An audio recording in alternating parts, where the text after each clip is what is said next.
नमस्कार, मंडल news bulletin में आपका स्वागत है। आइए पेश करते हैं आज के कुछ प्रमुख व मुख्य समाचार।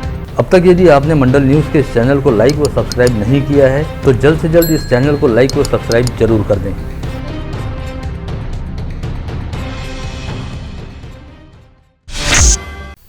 विगत 2 वर्षों से कोविड संक्रमण के खतरे को देखते हुए कई तरह के प्रतिबंध लागू किए गए थे, जिनके चलते पर्व एवं त्योहारों को बेहद सीमित स्वरूप में मनाया गया। लेकिन अब चूंकि कोविड संक्रमण का खतरा टल गया है, ऐसे में सभी जन सामान्यों की इच्छा को ध्यान में रखते हुए दही हांडी, गणेशोत्सव व मुहर्रम जैसे पर्वों को राज्य में पहले की तरह सार्वजनिक तौर पर धूमधाम के साथ मनाया जाना चाहिए, ऐसा निर्णय राज्य सरकार द्वारा लिया गया है। इस बारे में सभी जिला व पुलिस प्रशासन को आवश्यक दिशा निर्देश देते हुए कहा गया है कि पर्वों व उत्सव के दौरान कानून व व्यवस्था की स्थिति अबाधित रहनी चाहिए। राज्य सरकार द्वारा लिए गए इस फैसले के चलते अब गणेशोत्सव और दही हांडी जैसे पर्वों के समय पहले की तरह धूम धड़ाका दिखाई देगा। सरकार द्वारा जारी किए गए निर्देशों में साफ तौर पर कहा गया है कि पर्वों व त्योहारों के दौरान सामाजिक सद्भाव व नियमों के पालन को प्राधान्य जरूर दिया जाना चाहिए, लेकिन बेवजह नियमों की आड़ लेकर पर्व एवं त्योहारों में दिक्कतें पैदा न की जाएं, बल्कि मंडप सहित अन्य कई तरह की अनुमतियों की प्रक्रिया को सहज व सरल करने हेतु एक खिड़की योजना को अमल में लाने और सभी अनुमतियों को ऑनलाइन पद्धति से निःशुल्क देने के निर्देश भी दिए गए हैं। ऐसे में साफ है कि अब दही हांडी व गणेशोत्सव जैसे त्योहार सभी तरह के प्रतिबंधों से मुक्त रहेंगे और इन त्योहारों पर पहले की तरह अच्छी खासी धूमधाम दिखाई देगी।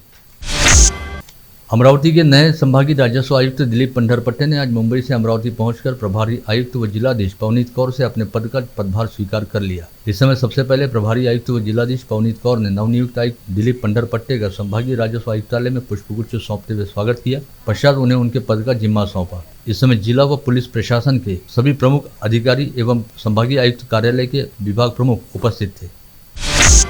पूर्व जिला पालक मंत्री व विधान परिषद सदस्य प्रवीण पोटे पाटिल ने आज अकस्मात ही जिलाधीश कार्यालय पहुंचकर जिलाधीश पवनीत कौर सहित विभिन्न महकमों के आला अधिकारियों के साथ एक समीक्षा बैठक की, जिसमें उन्होंने विभिन्न समस्याओं व मसलों को लेकर विचार विमर्श करते हुए प्रशासन को आवश्यक दिशा निर्देश जारी किए। आणि अतिवृष्टीमुळे मोठ्या प्रमाणात शेतकऱ्यांचं नुकसान झालं।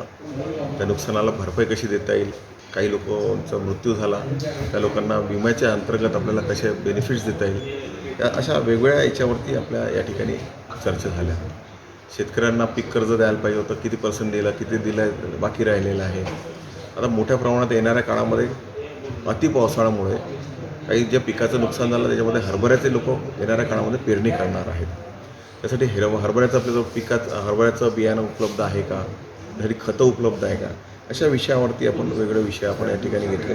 अनुकंपाचा विषय घेतला की मी माझ्या काळामध्ये जवळपास 125 लोकांना अनुकंपामध्ये नोकरी दिली होती, त्याप्रमाणे तो सुद्धा विषय आपण या ठिकाणी घेतला। शहरामध्ये पाणी पुरवठ्याचा जो आहे नियमित पाणी पुरवठा झाला पाहिजे, या ठिकाणी पाईपलाईन्सचा मोठ्या प्रमाणात फुटलेल्या आहेत, ह्या सुद्धा आपण एक मोठा आढावा या ठिकाणी घेतलेला आहे। आपल्या अपरोधामधून जो अमरावती शहरामध्ये जो पाणी पुरवठा होता जवळपास एक 30 वर्षाच्या आधी या ठिकाणी एक पाईपलाईन टाकल्या गेली होती। ती पाईपलाईन वारंवार फुटत राहते। तसे आपल्याला एक त्यांना प्रस्ताव बनवायला सांगितलं, साधारणतः 1000 कोटी रुपयाचा हा प्रस्ताव आहे। हा नवीन पाईपलाईन जर टाकली तर शहरामध्ये जो अवेळी जेव्हा पाणी तुटवडा जेव्हा पडतो पाण्याचा किंवा पाईपलाईन फुटते त्यामुळे पाणी मिळत नाही, तो सुद्धा आपल्याला त्याचा सुद्धा आपण प्रस्ताव त्यांना बनवायला सांगितला आहे। राज्यसभा सांसद डॉक्टर अनिल बोंडे को आज भारतीय जनता पार्टी की ओर से राज्यसभा में पार्टी का प्रतोद यानी व्हिप नियुक्त किया गया। इसके साथ ही आज सांसद डॉक्टर अनिल बोंडे ने केंद्रीय रक्षा मंत्री राजनाथ सिंह तथा भारतीय जनता पार्टी के राष्ट्रीय अध्यक्ष जेपी नड्डा के साथ भी मुलाकात की। हाल ही में राज्यसभा सदस्य निर्वाचित हुए डॉक्टर अनिल बोंडे का इन दिनों केंद्रीय राजनीति में कद लगातार बढ़ता दिखाई दे रहा है। कांग्रेस अध्यक्षा सांसद सोनिया गांधी को ईडी द्वारा नोटिस जारी करते हुए आज 21 जुलाई को ईडी कार्यालय में पेश होने हेतु कहा गया, जिसके खिलाफ आज कांग्रेस के शहर व ग्रामीण कार्यकारिणी द्वारा संभागीय आयुक्तालय पर निषेध प्रदर्शन किया गया। इस समय आरोप लगाया गया कि केंद्र सरकार द्वारा केंद्रीय जांच एजेंसियों के जरिए विरोधी पार्टियों पर झूठे आरोप लगाकर उन्हें फंसाने और उनकी आवाज को दबाने का प्रयास किया जा रहा है और विपक्ष का दमन करने की नीति पर भाजपा सरकार चल रही है। जाऊ शकते, खालच्या पातळीपर्यंत ईडीचं कारस्थान होऊ शकते। त्यामुळे आपल्या माध्यमातून आपण केंद्र सरकारला सूचना द्यावी। चालणार नाही, ईडीचा कोणत्या याला इथला काँग्रेस जन घाबरत नाही, सर्वसामान्य माणूस घाबरत नाही। त्यामुळे आमचा निषेध, आमचा धिक्कार हा आपण केंद्र सरकारपर्यंत पोहोचवावा आणि यानंतर असं कोणतंही पाऊल काँग्रेसचं नेतृत्व करणाऱ्या गांधी नेहरू घराण्याच्या विरोधात जर केलं तर शांतता आणि सुव्यवस्था सुद्धा भंग होऊ शकते, याची जाणीव आपण केंद्र सरकारला करून द्यावी ही विनंती। इस निषेध आंदोलन में जिले की कांग्रेस नेत्री व पूर्व मंत्री यशोमती ठाकुर ने मोदी सरकार द्वारा की जा रही तानाशाही के खिलाफ जमकर नारेबाजी की। साथ ही यह भी कहा कि यदि हम लोगों की जान भी चली जाती है तो चलेगा, लेकिन हम मोदी सरकार की तानाशाही और मनमानी को कतई स्वीकार नहीं करेंगे। जे काय केंद्र सरकारने चालवलेलं आहे तुम्ही बघताय, कित्येक राज्यामध्ये या ईडीच्या भरोसे त्यांनी आपलं ऑपरेशन लोटस त्या ठिकाणी केलेलं आहे आणि आज आमच्या नेत्या सोनियाजी त्यांना बरं नाही आहे, त्यांना कॅन्सर झालेला आहे, त्या हॉस्पिटलमध्ये होतात आणि असं कोणता निर्दयी आहे हा माणूस आणि असं काय केलेलं आहे त्यांनी जे काहीच केलेलं नाही आहे त्याच्यासाठी ईडीच्या समोर आम्ही सहन करणार नाही। मी सांगते परत, आमच्या सगळ्यांचा जीव गेला तरी चालेल, सोनियाजींना जर कोणी हात लावला तर आम्ही माफ करणार नाही। कोविड संक्रमण की 3 लहरों के दौरान अमरावती शहर व जिले सहित अन्य जिलों के हजारों कोविड संक्रमित मरीजों की जान बचाने में सफल रहे सुपर कोविड हॉस्पिटल के खाते में अब एक और उपलब्धि जुड़ गई है। बीते दिनों यहां पर कोविड संक्रमण की चपेट में आने के चलते भर्ती कराए गए 23 वर्षीय मतिमंद युवक का अस्पताल में सफलतापूर्वक इलाज किया गया और गत रोज पूरी तरह से स्वस्थ व कोविड मुक्त हो जाने के बाद इस युवक को अस्पताल के डॉक्टरों व स्वास्थ्य कर्मियों द्वारा भावभीनी विदाई दी गई।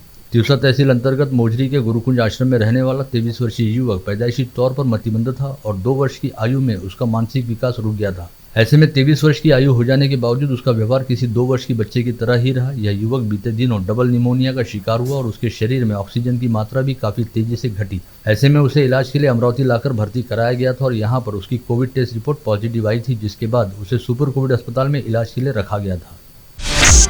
बीते 24 घंटे के दौरान अमरावती जिले में 25 लोग कोविड संक्रमित पाए गए हैं। इसके साथ ही जिले में एक बार फिर कोविड संक्रमितों का आंकड़ा उछाल भरता दिखाई दिया। इस समय जिले में एक्टिव पॉजिटिव मरीजों की संख्या बढ़कर 101 हो गई है, जिसमें से केवल 6 मरीजों को ही इलाज के लिए कोविड अस्पताल में भर्ती रखा गया है। वहीं मनपा क्षेत्र में 58 तथा ग्रामीण क्षेत्र में 37 मरीजों को होम आइसोलेशन में रखा गया है। राहत वाली बात यह भी है कि बीते 24 घंटे के दौरान जिले में 27 लोग कोविड मुक्त भी हुए।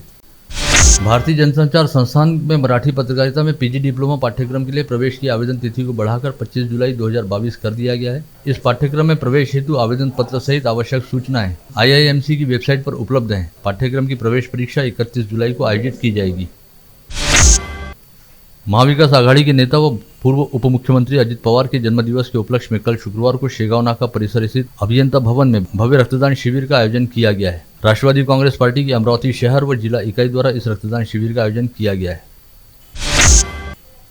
20 वर्ष पहले परिवहन विभाग द्वारा रद्द किए गए टीसी नंबर का इस्तेमाल करते हुए बोगस दस्तावेजों के आधार पर नंबर प्लेट तैयार कर घूम रहे वाहन को दत्तापुर पुलिस ने डिटेन किया। शहीद भगत सिंह चौक में संजय सारे से संबंधित 4 पहिया वाहन पुलिस द्वारा बरामद किया गया। इस वाहन पर केंद्रीय मानवाधिकार संगठन के राज्य उपाध्यक्ष का बोर्ड लगाया गया था और यह वाहन अब भी पुलिस के कब्जे में है। ऐसे में इस मामले को लेकर स्थानीय सामाजिक कार्यकर्ता बोधिसत्व काले ने एक पत्रवार्ता को संबोधित करते हुए संदेह व्यक्त किया कि यदि इस मामले की गंभीरतापूर्वक जांच की जाए तो कई गंभीर खुलासे होंगे और इस वाहन का इस्तेमाल देश विरोधी कार्रवाइयों में किए जाने का संदेह भी जताया जा रहा है। माझ्या डोक्यात ती पाल चुकचुकली आणि तो विषय आला गेला असा। त्यानंतर पुन्हा एक 20-25 दिवसाचा कालावधी निघाला आणि धामणगाव रेल्वे शहरात मला एक पांढऱ्या रंगाची टाटा सुमो दिसली। आश्चर्य असं की त्या टाटा सुमोला सुद्धा MH31 TC 0261 हाच नंबर लागला। तो नंबर माझ्या नजरेला पडता क्षणी माझ्या डोक्यात ते रिकॉल झालं की या नंबरची तर आपण मारुती व्हॅन पण पाहिलेली आहे।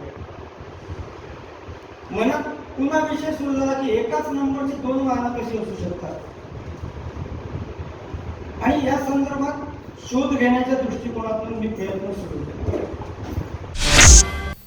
जिले के चिखलदरा तहसील अंतर्गत आने वाले जामलीवन गांव के निवासी 12 वर्षीय आदर्श कोगे की बुधवार की रात शहर के विलासनगर रोड पर स्थित विद्या भारती मागास वर्गीय छात्रावास में संदेहास्पद तरीके से मौत हो गई। पता चला है कि इस छात्रावास में बुधवार की रात छात्रों के बीच मारपीट की घटना घटित हुई, जिसके बाद आदर्श ने अपने पिता को रात करीब 3 बजे के आसपास मोबाइल पर मैसेज कर पापा मुझे मारा गया ऐसा संदेश भेजा, जिसके बाद आज गुरुवार की सुबह छात्रावास प्रशासन द्वारा आदर्श के पिता नितेश कोगे को आदर्श की मौत की जानकारी दी गई। आदर्श के पीठ पर मारपीट के निशान भी हैं। आदर्श के परिजनों ने छात्रावास प्रशासन पर गंभीर आरोप लगाते हुए घटना की जाँच कर दोषियों पर कड़ी कार्रवाई करने की मांग की है।